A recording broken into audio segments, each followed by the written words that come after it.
Ever notice how those pesky zeros can clutter your Tableau visualizations, making it hard to spot the real story your data's trying to tell? Alright, let's get rid of those zeros for good.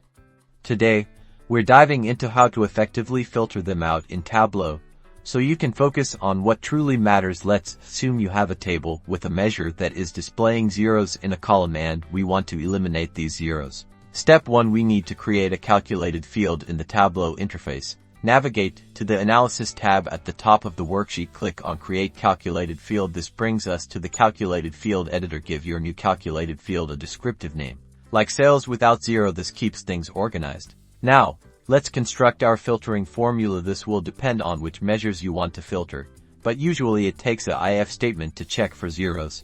In other words, if sales is not equal to zero, then sales else null. Alternatively, you can create a similar result by simply replacing the zero values with an empty string, depending on the circumstances of your table. This little piece of code is the key to getting rid of those unwanted zeros. Confirm your formula, then click OK. Now comes the magic. Drag your newly created calculated field, sales without zero, to your rows or column shelf to integrate your new value to your new table or chart. Tableau will automatically handle the filtering, only displaying values where your filtering formula is not equals to zero. See that? Your table or graph will now showcase your measure but without those zero values.